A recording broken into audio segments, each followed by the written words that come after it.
In this lesson, we'll be adjusting text size and display settings in iPadOS 26 so your iPad feels comfortable, clear, and easier to use every single day. You can increase the system text size if the standard range isn't enough.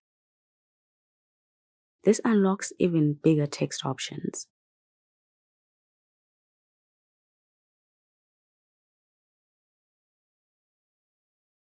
If you spend hours reading in Apple Notes or reviewing PDFs, this one change alone can reduce eye strain dramatically. I like my text big, but not very big, so I'm just going to adjust that real quick. Next, bold text. Turn this on and your system text becomes thicker and easier to read. It's a small adjustment, but it makes menus, settings, and labels feel more defined. Now let's look at increased contrast.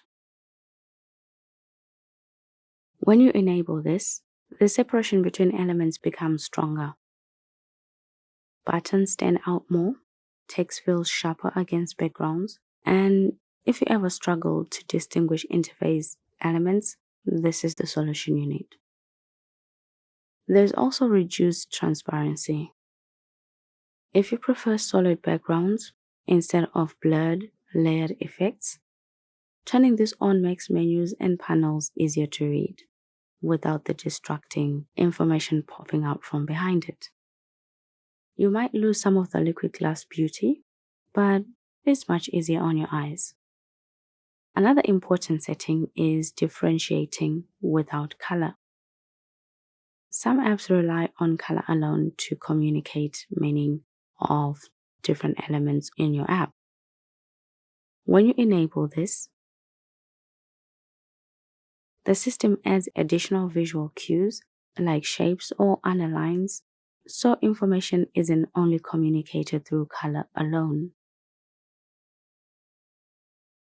It's easy to appreciate in the Files app for your tags and drop-down menus.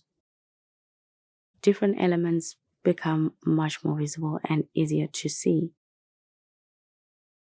If your eyes feel tired at the end of the day, don't ignore it. Adjust your display so that your iPad is comfortable and easy to use.